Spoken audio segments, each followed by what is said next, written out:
একটা কচি কচি দেখালাম।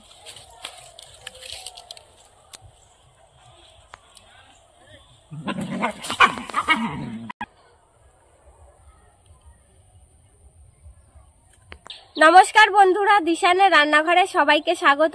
আশা করছি আপনারা সকলেই ভালো আছেন। কচি কচি পুঁই শাক তুলে নিয়েছি।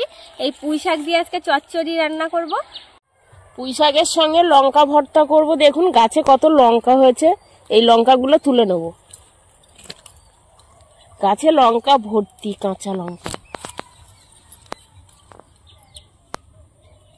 লঙ্কা গাছে প্রচুর হয়েছে। সরু লঙ্কা।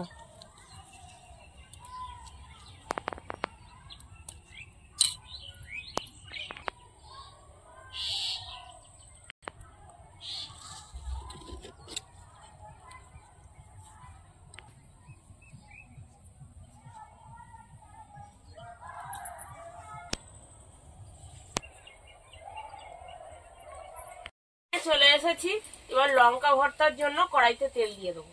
আর আমি মাছের মাথা নিয়ে নিয়েছি, মাছের মাথাটা চচ্চড়ি করার জন্য কেটে নেব।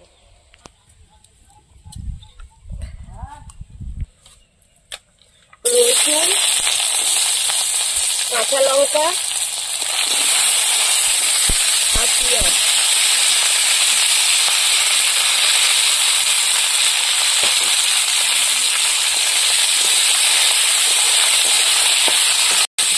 পেঁয়াজ, লঙ্কা, রসুন একসঙ্গে ভালো করে ভেজে নেব। মাছের মাথাটা আমি ছোট ছোট করে কেটে নিচ্ছি।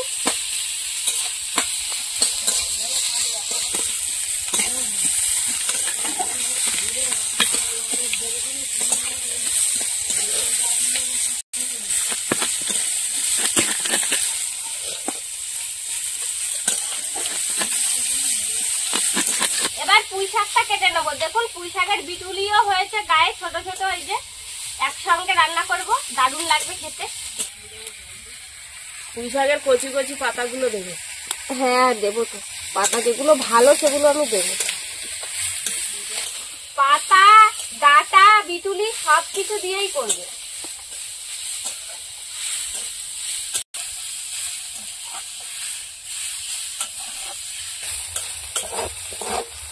পেঁয়াজ লঙ্কাটা ভালো করে ভেজে নিয়েছি। হ্যাঁ, ভাজা হয়ে গেছে। এবার ঠান্ডা করে রাখলে আমি এবার নামিয়ে দিচ্ছি। পেঁয়াজ রসুন গুলো দেখুন লালচে লালচে হয়ে গেছে, লঙ্কা গুলো দেখুন দাগ দাগ হয়ে গেছে। এবার নামিয়ে নেব। শীতকালে গরম ভাত দিয়ে ঝাল ঝাল লঙ্কা ভর্তা যা দারুণ লাগবে খেতে। মাছের মাথাগুলো এবার লবণ হলুদ মাখিয়ে নেব।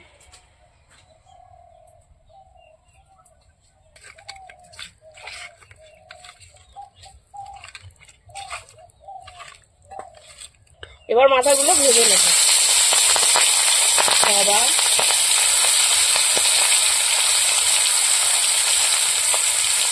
আজকাল পুকুরের মাছও খাচ্ছি। এবার একটা আলু দিয়ে দেবো পুঁই শাকের মধ্যে।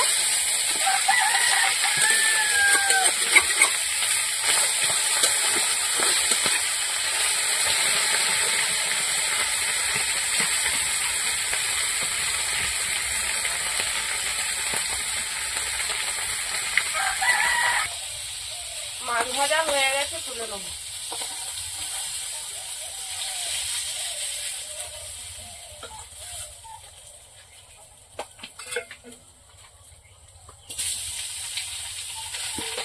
মাছটা ভাজা হতে হতে আমি পুঁই শাক চচ্চড়ির জন্য রসুনটা থেতো করে নেব। তরকারির জন্য এবার জিরেটা বেটে নেব। মাছ ভাজা হয়ে গেছে, এবার তরকারিটা বসাবো। পেঁয়াজ, রসুন,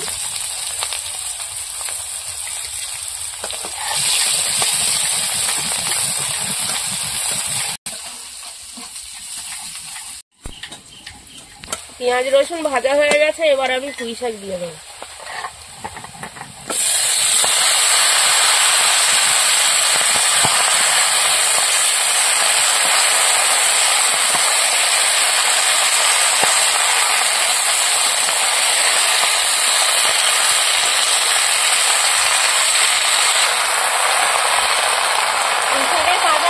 সেই জন্য মনে হচ্ছে অনেকটা। আটাগুলো নরম হয়ে কমে যাবে, এখন ঠিক হয়ে যাবে।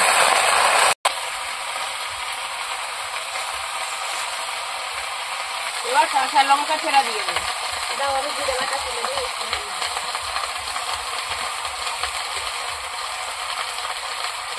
হলুদ,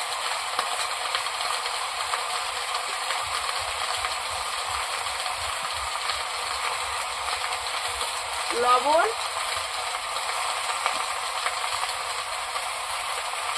এবার ঢাকা দিয়ে রাখবো। তরকারিটা হতে হতে আমি লঙ্কা ভর্তা করার জন্য সবকিছু বেটে নেব। এত সুন্দর ভাজা হয়েছে আর কাঁচা লঙ্কা, হ্যাঁ খুব সুন্দর গন্ধটা বেরোচ্ছে। এবার ভালো করে বেটে নেব।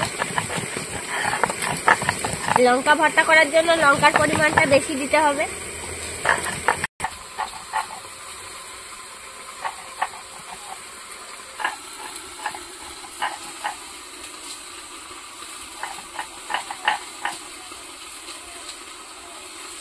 এবার কড়াই ঢাকাটা খুলে নেব। এবার পুঁই শাকগুলো একটু নাড়াচাড়া দিয়ে নেবো।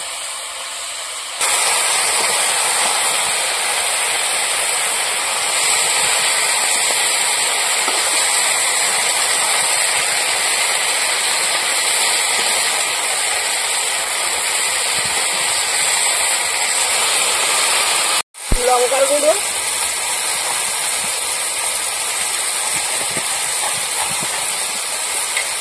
এবার ভেজে রাখা মাছগুলো দিয়ে দেবো।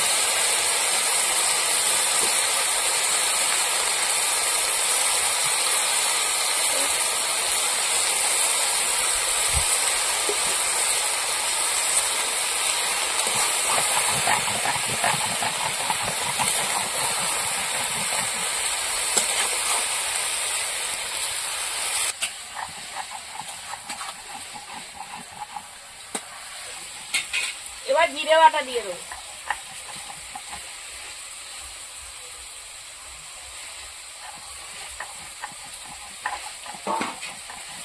এবার আর একটু কষিয়ে নেবো, নিয়ে আর জল ঢেলে দেবো।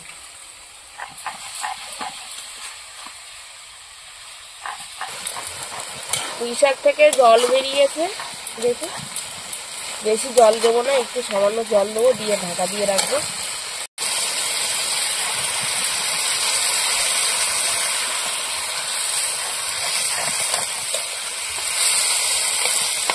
এবার ঢাকা দিয়ে রাখবো। তোমার বাটা কত দূর? এই তো প্রায় হয়ে গেছে। আমার তো তরকারি হয়ে গেল, তোমার বাটতে বাটতে। আমারও হয়ে গেছে।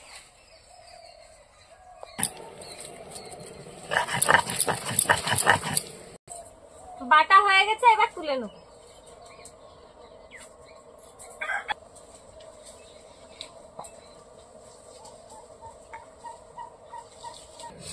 লবণ নিয়ে নিয়েছি, এবার সরষের তেল দিয়ে ভর্তাটা মেখে নেব।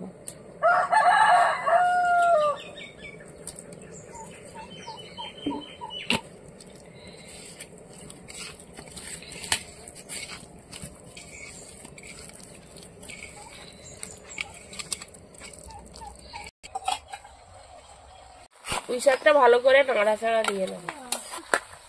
বন্ধুরা, এরকম আরো নতুন নতুন রেসিপি দেখতে আমাদের চ্যানেলটিকে সাবস্ক্রাইব করবেন আর অবশ্যই পাশে থাকা বেল আইকনটি প্রেস করবেন, তাহলে আমরা নতুন কোনো ভিডিও আপলোড করলে নোটিফিকেশন আপনাদের কাছে পৌঁছে যাবে।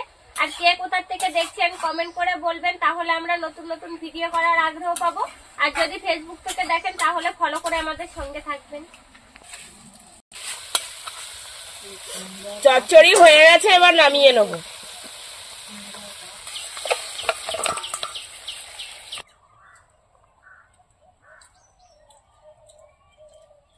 কি দারুণ লাগছে গো লঙ্কা বাটা, লঙ্কার ভর্তা। প্রথমে লঙ্কা ভর্তাটা দিয়ে খাচ্ছি, দারুণ টেস্টি হয়েছে।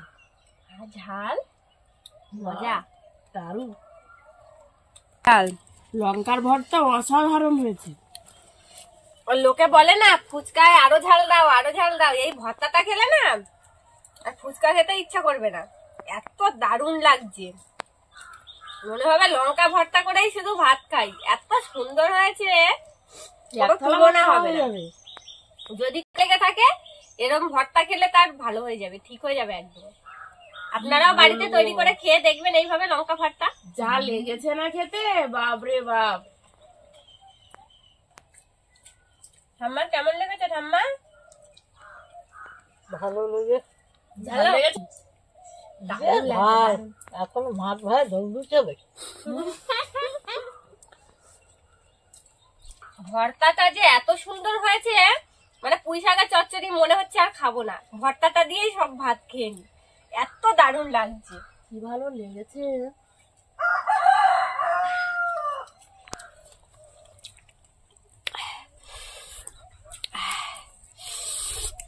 ঝাল ঝাল যা সুন্দর লাগছে এই ঠান্ডায়। আমার তো ঝাল হয়েছে, খুব ভালো লেগেছে।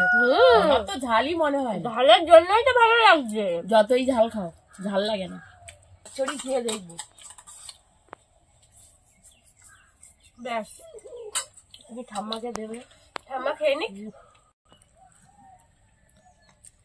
নিশাক চিবিয়ে দেখি।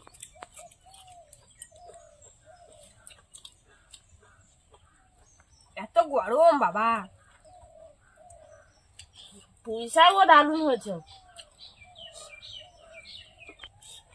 ঝাল যুক্ত কেন না? জল খাবে? লঙ্কা ভর্তা খেয়ে বন্ধুরা ঠাম্মার আজকে অবস্থা খারাপ। ঝাল লেগেছে খুব। মাছের মাথা দিয়ে পুঁই শাকের চচ্চড়িও খুব সুন্দর খুব লেগেছে। সুন্দর লেগেছে খেতে। আপনারাও বাড়িতে তৈরি করে খেয়ে দেখবেন। আর আমাদের আজকের ভিডিওটি শেষ পর্যন্ত দেখার জন্য ধন্যবাদ। ভালো লাগলে লাইক কমেন্ট শেয়ার করবেন। আবার ফিরে আসবো নতুন একটা রেসিপি নিয়ে। সবাই ভালো থাকবেন, সুস্থ